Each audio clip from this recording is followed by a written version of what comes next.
অস্বাভাবিক রকম দাঁত চাপল। জেদ্দাদের একান্ত জিনিসের দিকে চোখ তুলে তাকালে সে চোখ উপড়ে ফেলতে তারও 5 সেকেন্ডও লাগবে না। তীর্য তাচ্ছিল্য হাসে। জাবরার তীর্যকে এক হাতে গলায় বাঁধনের মতো পেঁচিয়ে ধরে ঘাড়ের এক পাশে ঠান্ডা বন্দুকের নল বসিয়েছে। যে এক চুল নড়লেই মৃত্যুর দাগ কেটে যাবে তার চামড়ায়। চোখ দুটো তার ঠিকরে বেরোচ্ছে আগুনের মতো, নিঃশ্বাস ভারীর সাথে রুক্ষ। তবে তীর্যের চোখে মুখে এক বিন্দু ভয়ের ছাপ নেই। ঠোঁটের কোণে সেই হালকা বাঁকা হাসিটা আরো দৃঢ় হয়ে জেঁকে বসেছে ঠোঁটের কোণে। তাদের মধ্যেকার অজানা উত্তেজনায় স্পষ্ট দণ্ডের আভাস। তীর্যের মুখের অভিব্যক্তি বদলায় না, রহস্যময় ধোঁয়ার মতো রয়ে যায়। সে এখন বন্দুকধারীর ঠান্ডা নল থেকেও অনেক বেশি শীতল। এই মুহূর্তে সে শারীরিকভাবে পুরোপুরি দুর্বল। পেছনে থাকা আগ্রাসী শক্তির সামনে তার শরীর নিস্তেজ, প্রতিরোধের শক্তিটুকুও নিঃশেষ। তারপরেও চোখে নেই এক ফোঁটা দুশ্চিন্তার রেখা, বরং তার ঠোঁটের কোণে গেঁথে থাকা হাসিটা এবার ধ্বনির মতো ছড়িয়ে পড়ল। সে হাসতে হাসতে এক পর্যায়ে বলল, নজর তো আগেই দিয়ে ফেলেছি ব্রো। জিদ্দাতের রাগ শিরা বেয়ে আগুনের মতো ছড়িয়ে পড়ল পুরো দেহ জুড়ে। নিয়ন্ত্রণহীন অপ্রতিরোধ্য মাফিয়াটা এক ঝটকায় তীর্যকে ঘুরিয়ে সামনে নিয়ে এসে আচমকা বন্দুকের উল্টো পিঠে সজোরে শক্তি খাটিয়ে আঘাত করে বসল তার চোখে। তীর্য খানিকটা পিছিয়ে পড়ে যেতে নিয়েও পড়ল না, পা শক্ত করে স্থির করে দাঁড়িয়ে গেল। যে চোখে আঘাত করেছে সে চোখটা বন্ধ করে রাখা, অপর চোখটা খোলা। আঘাতপ্রাপ্ত চোখ থেকে তাজা টকটকে লাল খয়েরি রক্ত গাল বেয়ে গলায় স্পর্শ করে পড়ছে। তারপরও তীর্য কোনো প্রকার রিয়্যাক্ট করল না। তখনও সে নিঃশব্দে হাসছে। জাবরারের রাগ তখন ঠিক সে পর্যায়ে দাঁড়িয়ে আছে যেখানে যুক্তি থেমে ধ্বংস শুরু হয়। তীর্য ঠোঁটের কোণে জমে থাকা সে রহস্যময় তাচ্ছিল্য হাসিটা কিছুতেই থামছে না। প্রতিটা মুহূর্তে তা গাঢ় হচ্ছে, আরো বিষাক্ত হয়ে ছড়িয়ে পড়ছে জিদ্দাতের ওপর। সে সহ্য করতে না পেরে দু কদম এগিয়ে এসে নাক বরাবর প্রচণ্ড জোরে ঘুষি বসিয়ে দেয়। তীর্য পিছিয়ে যায় বেশ কয়েক কদম। নাক ফেটে বের হয়ে আসে গাঢ় রক্ত। মাটিতে টুপটাপ পড়ে তার উষ্ণ ধারা। তারপরেও তীর্য নামের মানব থামছে না। হাসছে সে রক্তমাখা মুখেও হাসছে। তার নীরব বিদ্রূপ, নিঃশব্দ পাগলামি। জাবরারের সম্মুখীন ভয়হীন দৃষ্টির চ্যালেঞ্জ দিচ্ছে সে। তার এত দাপট কি করে আসলো? এই ছেলে ভেঙে গিয়েও ভয় কেন পাচ্ছে না? এত দুঃসাহস কোথা থেকে পাচ্ছে? তাতে জাবরারের ভেতরের অগ্নি যেন কয়েক গুণ জ্বলে তাকে ধ্বংসের শেষ প্রান্তে নিয়ে গেল।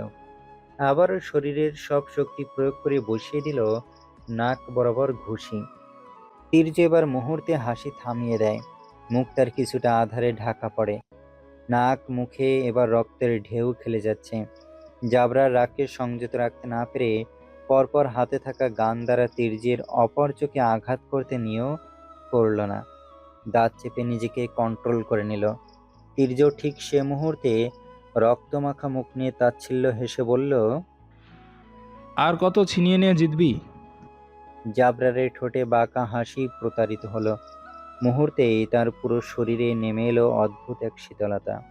চোখে যে আগুনটা এতক্ষণ জ্বলছিল তা নিভে গিয়ে শীত আগ্নেয়গিরির মতো চাপা পড়ল।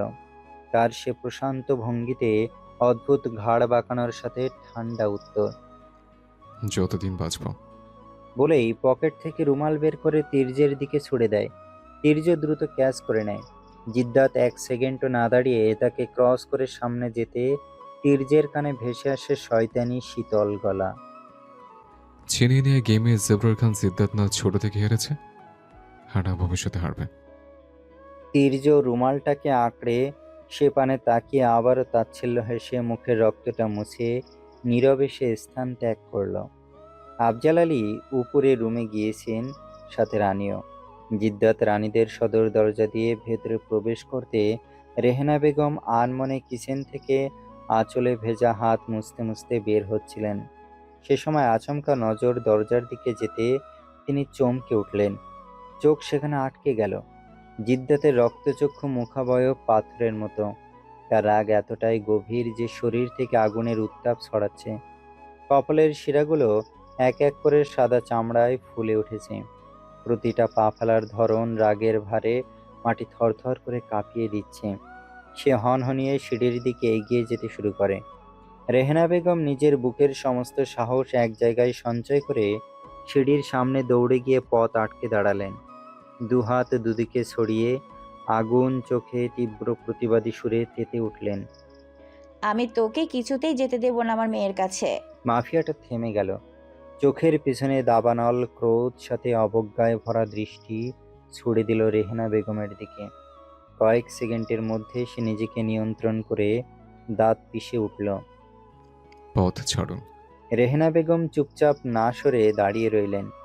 সামনের আগে জ্বলতে থাকা এক হৃদয়হীন মাফিয়া, এবং ঠিক তার সামনে এক মায়ের মাটির মতো অনড় অস্তিত্ব নিয়ে তিনি ভয় পেলেন না, বরং শক্ত হয়ে চেঁচালেন।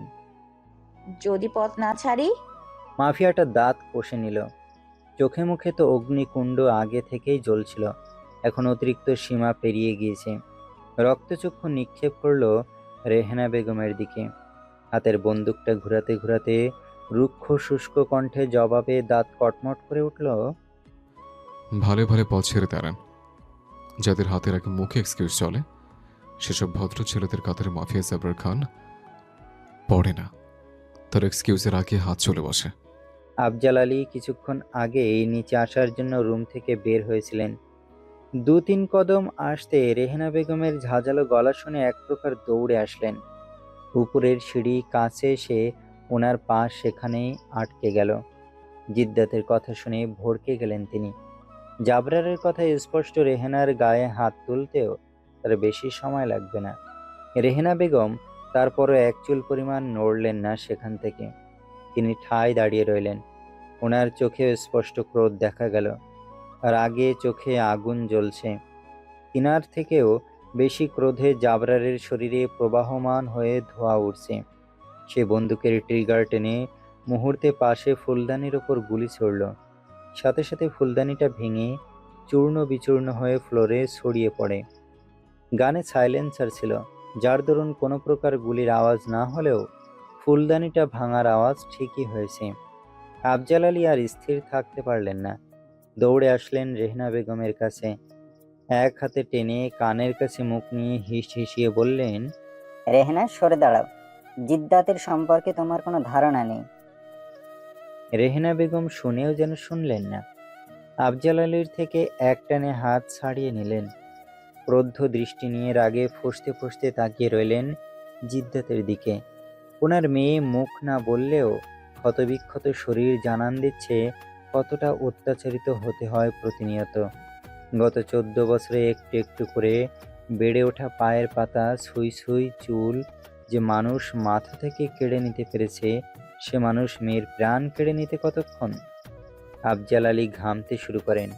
রেহেনা বেগম ভুল মানুষের সামনে সাহসিকতার প্রমাণ দিয়ে ভুল করছেন। চোখে মুখে আতঙ্ক নিয়ে জাবরারের দিকে তাকাতে কেঁপে ওঠেন। সে এখন ধৈর্যের শেষ সীমানায়। আফজাল দ্রুত একটানে রেহেনা বেগমকে সামনে থেকে সরিয়ে নিয়ে এসে শান্ত স্বরে বলেন, তুমি উপরে যাও বাবা। জিদ্দাত দাঁত কটমট করতে করতে হনহনিয়ে সিঁড়ি বেয়ে উপরে উঠতে শুরু করলো। রেহেনা বেগম রেগে আফজাল আলীর থেকে নিজের হাত ছাড়িয়ে জাবরারের পিছনে ছুটলেন। তিনি কিছুতেই রানীর কাছে যেতে দেবেন না। রানী রুমে এসে কতক্ষণ বেডে বসেছিল। আসার সময় তার বাবাকে মিলির কথা জিজ্ঞাসা করেছিল। তিনি জানিয়েছেন সে বাড়ি থেকে যাওয়ার পর আর একদিনও আসেনি তাদের বাসায়। তার তখন বেশ খারাপ লাগে, সাথে অভিমান হয় খুব। মেয়েটা কি তাকে ভুলে গেছে? রানী তখন বাবাকে বলে দিয়েছে দোকানে যাওয়ার পথে মিলিকে বলে দিতে সে যে বাসায় এসেছে। আফজাল মাথা নাড়িয়ে তিনি রুমে চলে গিয়েছিলেন, আর রানী নিজের রুমে। সে এখন মিররের সামনে দাঁড়িয়ে তির্যে রানা ফুলটা হাতে নিয়ে নাড়িয়ে ছাড়িয়ে দেখছে। একদম তাজা লাল টকটকে গোলাপগুলো। তার তো আবার রোজ ভীষণ পছন্দ। শুধু রোজ নয়, তার কালারটাও খুব প্রিয়। সে মৃদু স্বরে ইস বলে আওড়ায়।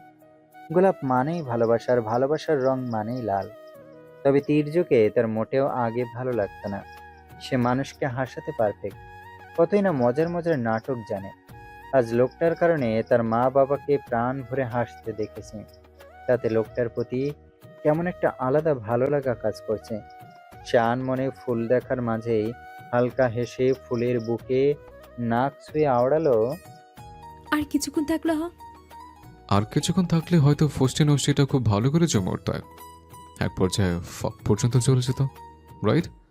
সর্বাঙ্গ কেঁপে উঠল।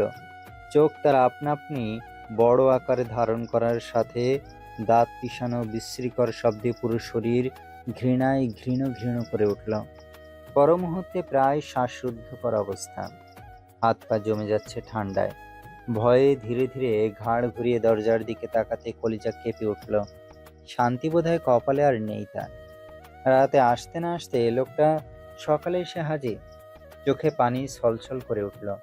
রেহেনা বেগম ততক্ষণে ছুটতে ছুটতে জাবরারের পেছনে এসে দাঁড়িয়ে যথেষ্ট মাত্রায় ক্ষোভ নিয়ে কিছু বলার আগে জাবরার সে সুযোগ না দিয়ে রুমের ভেতরে প্রবেশ করে তড়িৎ ওনার মুখের উপর ঠাস করে দরজা বন্ধ করে দিল। রেহেনা বেগম তৎক্ষণাৎ দরজার বুকে হাত রেখে সমস্ত শক্তি ব্যয় করে জোরে জোরে ধাক্কা দিয়ে দরজা খোলার জন্য চেঁচায়, দরজা খুলো বলছি, খবরদার আমার মেয়ের গায়ে একদম হাত দিবে না তুমি। জাবরার শুনেছে কিনা সন্দেহ। রানী ঠোঁট চেপে ধরে। ইচ্ছে করছে এখন দৌড়ে গিয়ে দরজা খুলে মায়ের বুকের ভেতরে লুকিয়ে পড়তে, যেখান থেকে মাফিয়াটা তাকে কিছুতেই বের করতে পারবে না। জিদ্দাত ঘাড় বাঁকিয়ে গরম দৃষ্টি তাক করে আঙুলের ফাঁকে গান ঘোরাতে ঘোরাতে এক পা করে এগিয়ে যেতে শুরু করে রানীর দিকে। রানী অতিরিক্ত ভয়ে বেখেয়ালিতে ফুলের বুকে চেপে ধরে পিছিয়ে যেতে থাকে। যেতে যেতে এক পর্যায়ে বেডের কাছে এসে আটকায়। এবার তো তার দম বন্ধ হয়ে যাবার মতো অবস্থা। দাঁড়িয়ে দাঁড়িয়ে কাঁপা ছাড়া উপায় নেই। জিদ্দাত একদম রানীর মুখোমুখি হয়ে পা স্থির করে ঘাড়টা আরেকটু বাঁকা করে অতঃপর ভয়ে রানীর কাচুমাচু হয়ে থাকা পুরো মুখশ্রীতে তীক্ষ্ণ নজর বোলায়। রানীর দৃষ্টি নিচের দিকে, তবে এক জায়গায় স্থির নেই। বারবার পলক ফেলে নজর এদিক সেদিক যাচ্ছে। এই মুহূর্তে মাফিয়াটার দিকে তাকানোর সাহস কিংবা শক্তি কোনোটাই তার শরীরে অবশিষ্ট নেই। জিদ্দাত বাঁকিয়ে রাখা ঘাড় দ্রুত সোজা করল, হাত বাড়িয়ে দিল রানীর দিকে।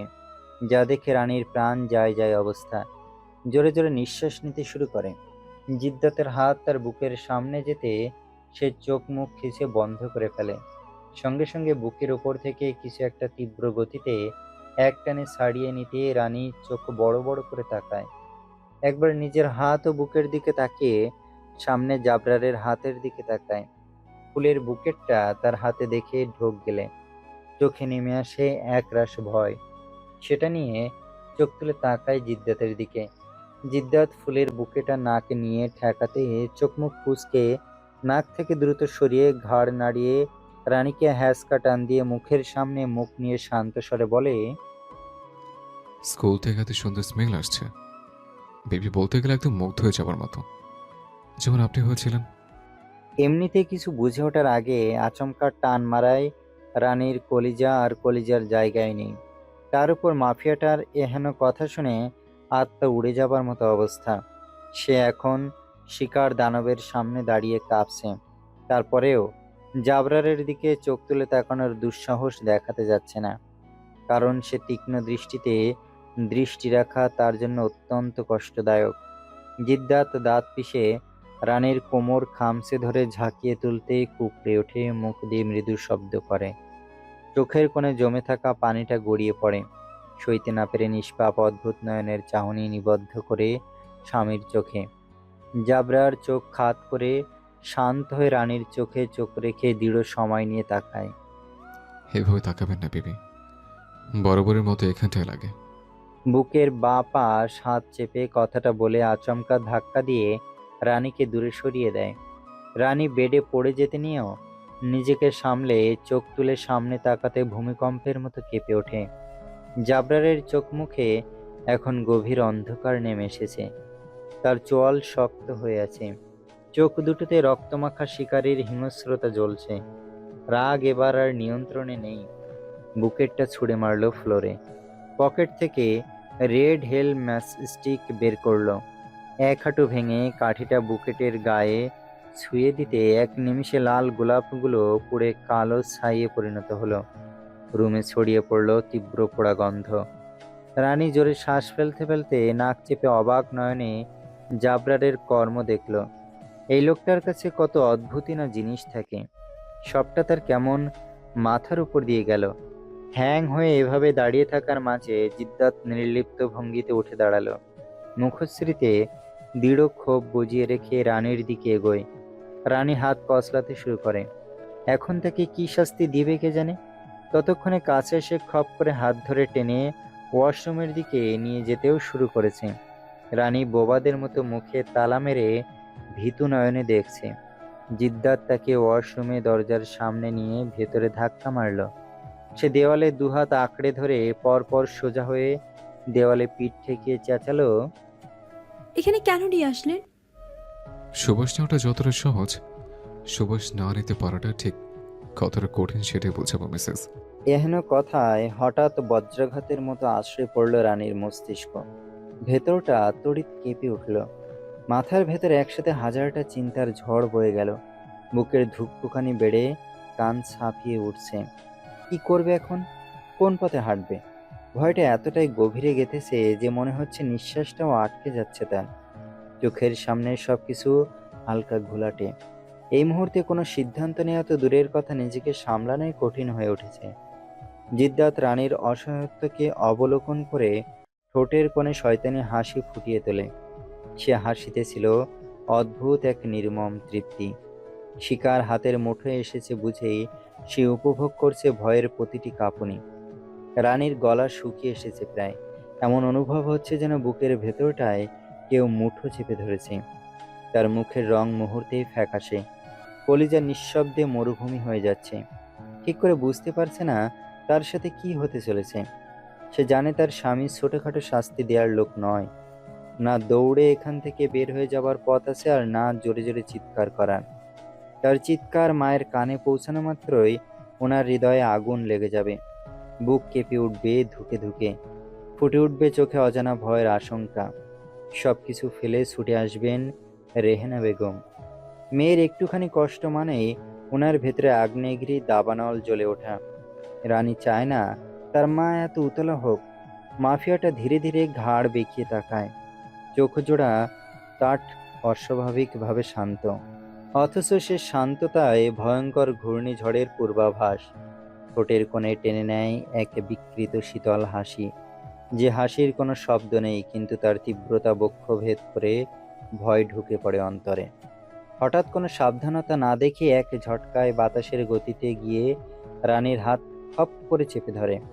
গ্রিপটা এমন নির্মম হাড় চাপা ছিল যে কষ্ট চিৎকার হয়ে বেরিয়ে আসতে চাইল, কিন্তু ভয় গিলে নিল রানী সব শব্দ। শরীরের প্রতিটা স্নায়ু সংকুচিত। মাফিয়াটার চোখে দয়া অনুশোচনা এসব শব্দের অস্তিত্বই নেই। সে নিছক দখল নিতে আসেনি, এসেছে ভয়কে আত্মা পর্যন্ত গেঁথে দিতে। রানী কিছু বলার আগেই জাবরার এক হাত চেপে বসে তার ঘাড় হ্যাঁচকা টানে ঘুরিয়ে ফেলে তাকে সোজা পানি ভর্তি বাথটাবে। পুরো শরীরটা আছড়ে পড়ে জলে। জিদ্দাত রক্তচক্ষু করে মুহূর্তেই এসে রানীর মাথার সাথে মুখ ঠেলে দেয় পানির গভীরে। ঠান্ডা পানি নাকে ঢুকে যায়। গলার ভেতর ধীরে ধীরে পানি গিয়ে ছড়িয়ে পড়ে এক অসহ্য জ্বলুনি। বাঁচার তীব্র ছটফটনায় দুহাত ছুঁড়ে মারে এদিক সেদিক। নখে গেঁথে নিচ্ছে বাথটাবের ধার। তার শরীরের প্রতিটা পেশি কাঁপছে, উন্মাদ হয়ে উঠছে শ্বাসের খোঁজে। পা ছুটছে এলোপাথাড়ি পানির নিচে। রানী অসহ্য যন্ত্রণায় কোনো ক্রমে ছুটে পালাতে চাইছে পানির কারাগার থেকে। চোখের ভেতর ধীরে ধীরে জ্বালা ছড়িয়ে পড়ছে। তীব্র পানির নিচে নাক মুখ চোখ গলা সব একসাথে জ্বলে উঠেছে নিঃশ্বাসের অভাবে। তার বুকটা দপদপ করে উঠছে বারংবার। আর এক মুহূর্ত পানির নিচে তার মাথা চেপে রাখলে দম বন্ধ হয়ে যাবে। কি সাংঘাতিক কষ্টটাই না হচ্ছে মেয়েটার। তবুও উপরে থাকা পাষণ্ড মানবের হাতটা একটু আলগা হচ্ছে না। পানি ক্রমশ ফেঁপে উঠছে তার ছটফটানিতে। মাফিয়াটা ঠান্ডা চোখে তাকিয়ে আছে সেদিকে। চোখে নেই কোনো মায়ার রেশ। এই কষ্টই তার কাঙ্ক্ষিত প্রতিশোধ। অন্তরে নেই এক ফোঁটা দয়া, শুধু শিকার ছটফটাচ্ছে সেটা দেখে বিকৃত তৃপ্তি পাচ্ছে। এবার রানীর শ্বাস বন্ধ হয়ে যাবে। নিঃশ্বাস নিতে না পারাটা কতটা যন্ত্রণাদায়ক সে হাড়ে হাড়ে টের পাচ্ছে। এখন আর নিঃশ্বাস টিকিয়ে রাখাটা সম্ভব হচ্ছে না। শরীর নিস্তব্ধ হয়ে আসছে। হাত পা ছোড়াছুড়ি ধীরে ধীরে বন্ধ হয়ে যেতে থাকে তার। মেনেই নিয়েছে আজকে তার শেষ দিন। দম যাওয়ার ঠিক আগ মুহূর্তে ঠোঁট এলিয়ে জিদ্দাত অদ্ভুতভাবে হেসে এক টানে পানির নিচ থেকে রানীর মাথা তুলে নিয়ে আসে। রানী মুক্তি পেয়ে জোরে জোরে নিঃশ্বাস ছাড়ল। চোখ অসম্ভব মাত্রায় লাল হয়ে গেছে। অদ্ভুত নীলমণির আশেপাশের সাদা অংশে রক্তের নীলিমা ভেসে উঠেছে। ফর্সা নাক মুখে লাল আভা ছড়িয়ে পড়েছে। ধীরে ধীরে সে ভরপুর শ্বাস নিতে শুরু করে। আর কয়েক সেকেন্ড এভাবে থাকলে হয়তো প্রাণ পাখি উড়াল দিত। জিদ্দাত রানীর বীভৎস মুখশ্রীতে তীক্ষ্ণ নজর ভোলায়। অতঃপর আবারও পানিতে মাথা চেপে ধরতে নেবে, ঠিক সে সময় রানীর সমস্ত শক্তি দিয়ে ঝাঁপিয়ে পড়ে তার বক্ষে। এক হাতে পেছনের শার্ট শক্ত করে খামচে, অপর হাতে প্যান্টের সাইড খামচে ধরে। অতঃপর মাথাটা শক্ত করে কাঁধে চেপে ফুঁপিয়ে ওঠে। কণ্ঠের ভেতর থেকে ফেটে বেরিয়ে আসে চাপা আর্তনাদ। সত্যি বলছি, আমি আর কারো ফুলের সুবাস নিব না। প্রমিস। পানির নিচে মাথা চেপে ধরবেন না, তাহলে যে প্রাণটাই চলে যাবে। বিষাদের তরঙ্গ প্রকাশ করতে জিদ্দাতের ঠোঁটের কোণে ফুটে ওঠে রহস্যময় ঠান্ডা হাসি। যেন সে আগে থেকে জানতো ঠিক এরকমটাই হবে। রানী থরথর করে কাঁপছে। হৃৎপিণ্ড লাফাচ্ছে দ্রুত গতিতে।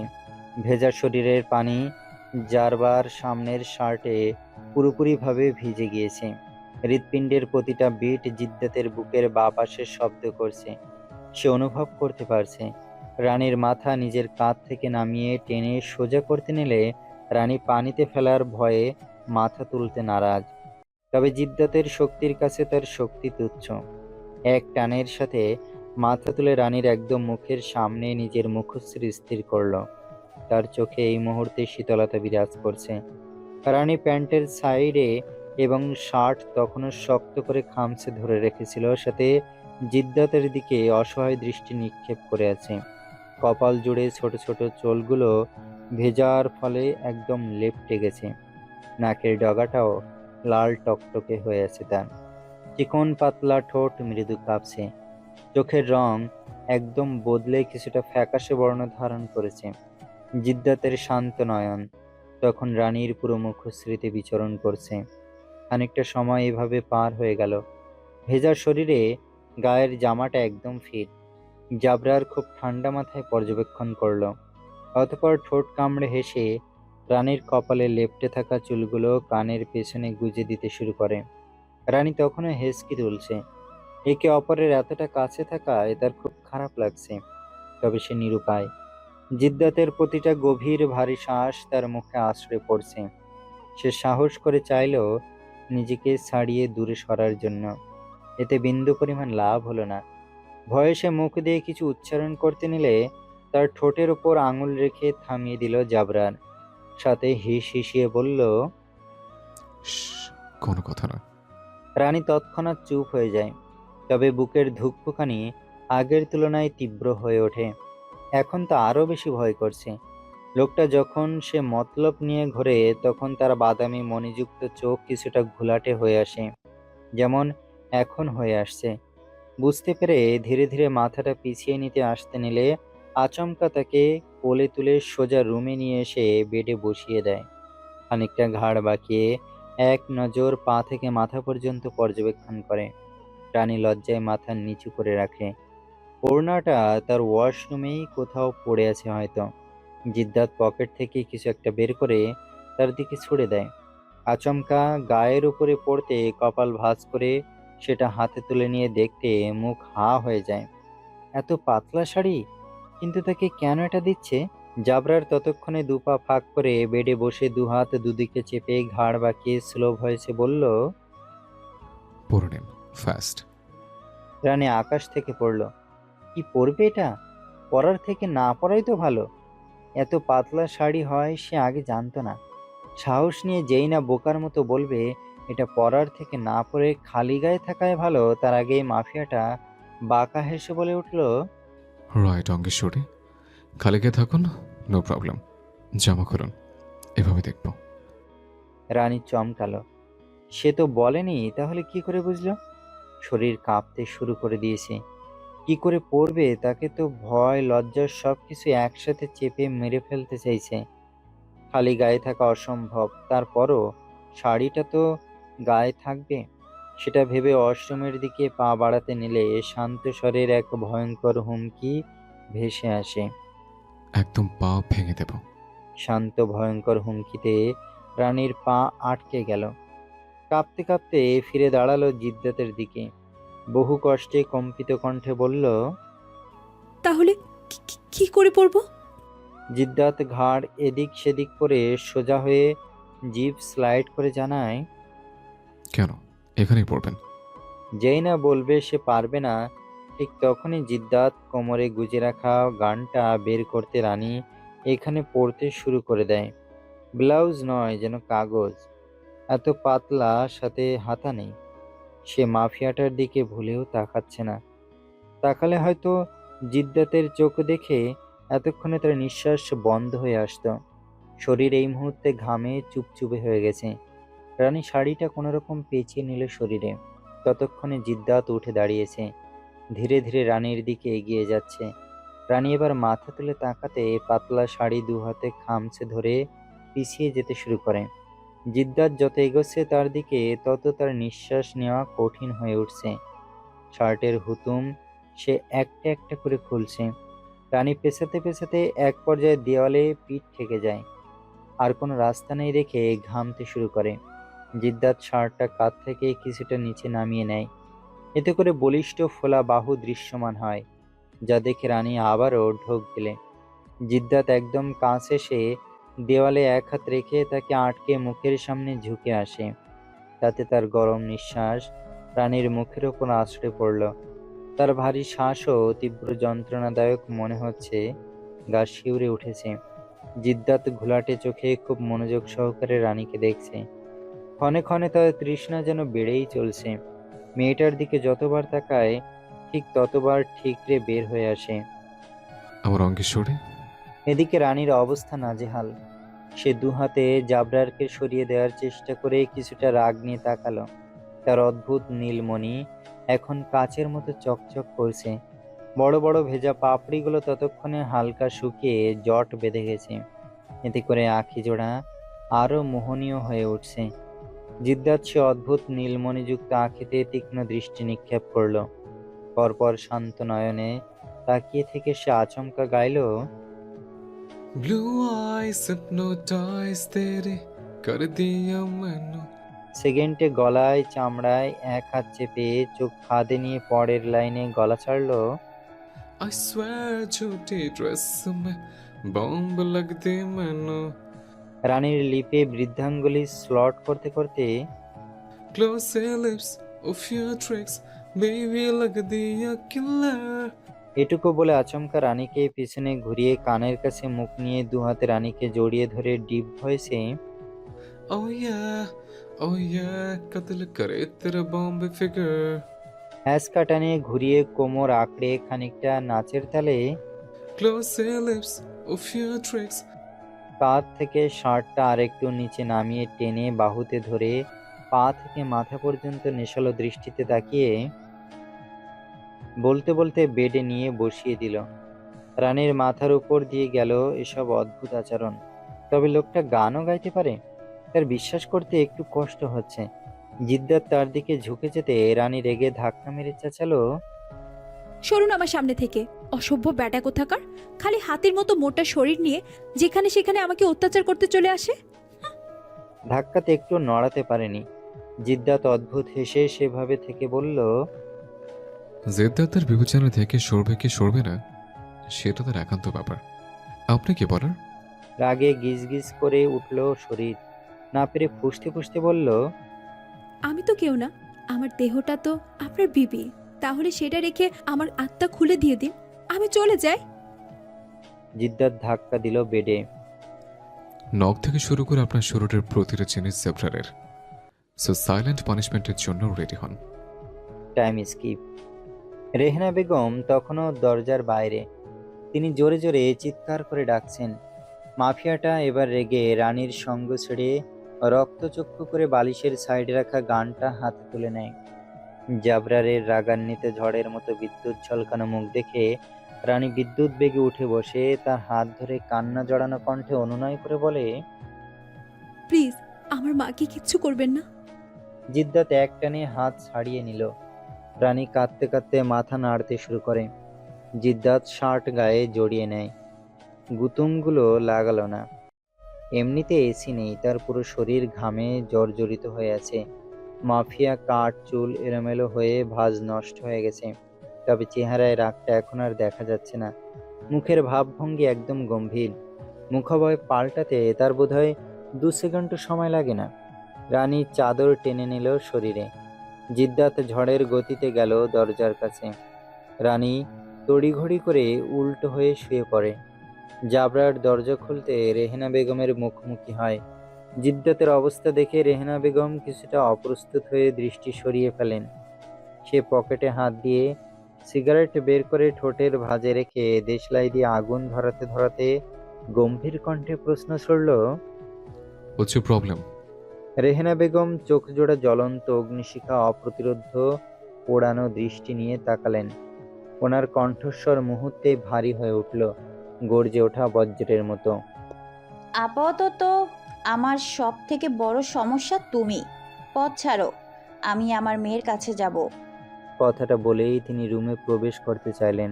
তার আগে জিদ্দাত দরজায় হাত রেখে আটকে দিল। অতঃপর সিগারেটে টান দিয়ে ধোঁয়া উড়িয়ে বাঁকা হেসে বলল, ইস, মেয়ের ঘনিষ্ঠতার সময় এসে বাধা দিয়ে দায়িত্বজ্ঞানহীন মায়ের পরিচয় দিচ্ছেন কেন?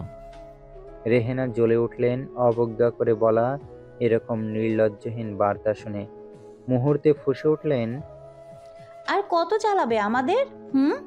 জিদ্দাতের বাদামি মনিতে তখন কিছুটা আগুনে জ্বলজ্বল করে উঠল। দাঁত খিঁচি নিয়ে পরপর ছেড়ে দাঁত পিষে পিষে বলে উঠল, পুড়িয়ে ছাড়খাড় করেছেন, মূল্য না চোখানো পর্যন্ত থামছে না জিদ্দাত। কথাটা বলেই রেহেনা বেগমের মুখের উপর ঠাস করে দরজা বন্ধ করে দিল সে। রেহেনা বেগম এই উত্তরে ঘামলেন। দরজায় পুনরায় হাত রেখে ধাক্কা দিতে গিয়েও আর দিলেন না। নিঃশব্দে সে স্থান ত্যাগ করলেন। এত জোরে দরজা আটকানোর ফলে রানী কান্নার মাঝেও কেঁপে উঠল। মনে মনে আল্লাহকে কতবার ডেকেছে হিসেব নেই, যেন তার মাকে মাফিয়াটা কিছু না করে। এপাশ হয়ে তাকাতে দেখে জিদ্দাত দ্রুত তার শার্ট দুদিকে নিচে নামিয়ে খুলতে খুলতে বেডের দিকে এগিয়ে আসছে। ঘড়ির কাঁটা তখন রাত 11টা ছুঁই ছুঁই। রানী একপাশে মুখ ঘুরিয়ে শুয়েছে। রুম থেকে সে ইচ্ছে করেই আর বের হয়নি। ধীরে ধীরে মাথা তুলে একবার জিদ্দাতের দিকে তাকায়। অন্য পাশে মুখ করে শুয়েছে। রানী ঠিক বুঝতে পারল না ঘুমিয়েছে নাকি সজাগ। দীর্ঘশ্বাস ফেলে সে উঠে বসে এবং নীরবে বেড থেকে নেমে দাঁড়ায়। পড়তে পড়তেও বেঁচে যায়। কোনোরকম ওয়াশরুমে গিয়ে ফ্রেশ হয়। রুমে এসে এক নজর জিদ্দাতের দিকে তাকায়। আগের মতোই উল্টো হয়ে আছে, এক চুলও নড়চড় হয়নি। নজর সরিয়ে লাইট অফ করে দিয়ে দরজার দিকে নিঃশব্দে রুম থেকে বের হয়ে যায়। নিচে আসতে দেখে এমিলি সোফায় বসে আছে। এতদিন পর দুজন দুজনকে দেখে নিজেদের দমিয়ে রাখতে পারে না। মিলি দৌড়ে রানীকে এসে জড়িয়ে ধরে। রানীও দুহাতে আগলে নেয়। দুজনই খুশিতে কাঁদছে। মিলি তো কাঁদতে কাঁদতে অভিমানী কণ্ঠে শুধিয়ে ওঠে, তুই খুব খারাপ, আমার কথা কি তোর একটুও মনে পড়েনি? রানী ঠোঁট চেপে একের পর এক পলক ফেলে চোখের ভেতর জমে থাকা অশ্রুটা ঝেড়ে ফেলে মিলিকে টেনে সোজা করে প্রত্যুত্তরে ভেজা কণ্ঠে বলে, খুব মনে পড়েছে, তবে কি করব, আমার ভাগ্যটাই খারাপ। মিলি এবার রানীকে ভালো করে লক্ষ্য করলো। সারা মুখে কিছু কিছু জায়গায় লাল হয়ে আছে। ফর্সা মুখ তো তাই স্পষ্ট। রানীর ওড়নাটা জাপটে মুড়ানো, যার ফলে মিলির চোখে অনেক কিছুই পড়ে না। সে রানীর এরকম কথায় এক হাত গালে রেখে মৃদু স্বরে চোখে পানি নিয়ে বলে, ওরা খুব খারাপ, তাই না? মিলির কথায় রানী হালকা হেসে উত্তরে জানালো, না, একদমই না। সবাই খারাপ হতে যাবে কেন? আমার শাশুড়ি মা খুব ভালো একজন মানুষ। উনি তো আমাকে এখানে নিয়ে এসেছেন। খারাপ যদি কেউ হয়ে থাকে তাহলে সেটা ওনার হার্টলেস ছেলে। পুরোপুরি পাষাণ একটা লোক। যাক, সবাই তাহলে খারাপ নয়। রানী মাথা দুলায়।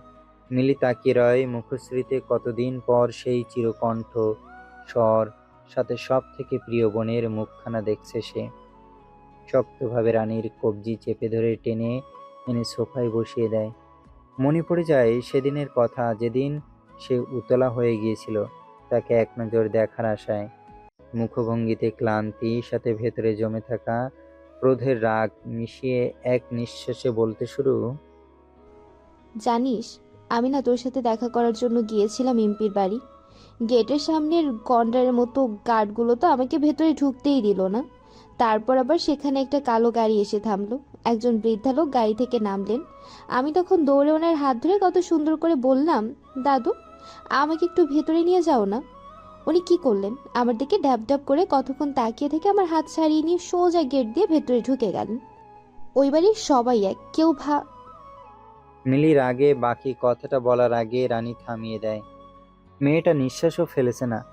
সে মিলির পুরো কথাটা বুঝতে পারে না। মিলি বা কোন বৃদ্ধার কথা বলছে? তবে মাথায় চাপ নেয় না। মিলির কথা শুনে খুশি হয়, যাক, মেয়েটা তো গিয়েছে তার সাথে দেখা করার জন্য। শুধু ভাগ্য সহায় ছিল না বলে দেখা হয়নি। মিলির কথা মৃদুস্বরে জানায়, তুই ভুল ভাবছিস, সবাই খারাপ না। আমার কাকি শাশুড়ি এবং ওনার ছেলে গুট্টু ও মিতুও খুব ভালো। গুট্টু তো আমাকে না পেয়ে হয়তো এতক্ষণে পাগলামো শুরু করে দিয়েছে।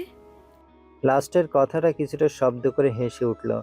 সে থেমে পরপর আবারও একই ভঙ্গিতে বলল, এইটুকু একটা বাচ্চা কি বলে জানিস? মিলি নিজের গালে হাত রেখে মুচকি হেসে ভ্রু নাচায়। কি বলে? আমাকে তার গুন্ডা ভাই দেখার আগে যদি ও দেখতো তাহলে নাকি সে আমাকে বিয়ে করত। আমি নাকি অনেক বেশি কিউট। আমার হাসিটাও নাকি তার কাছে অনেক সুন্দর। সত্যি তো বলেছে। ছেলে হলে তো আমিই তোরে বিয়ে করতাম। রানী তৎক্ষণাৎ মিলির কথায় লজ্জায় খানিকটা চোখ রাঙিয়ে তাকায়। এতদিন পর দেখা হওয়ার পরও কেমন দুষ্টুমি করছে। মিলি এক চোখ মেরে দুষ্টু হাসে। রানী সেটা পাত্তাও না দিয়ে গুড্ডুর পাকা পাকা কথাগুলো মিলিকে সব বলে তাকে বউ বলে ডাকি। সাথে গুড্ডুর এত এত কাহিনী শুনে দুজনই জোরে জোরে হাসছিল। মিলি তো সোফায় শুয়ে এক প্রকার গড়াগড়ি খাচ্ছে। অতঃপর নিজেকে সামলে উঠে বসে পেটে হাত চেপে হাসি কন্ট্রোল করে বলে, ইস, বাচ্চাটা কত পেকে গেছে। বয়স কত ওর?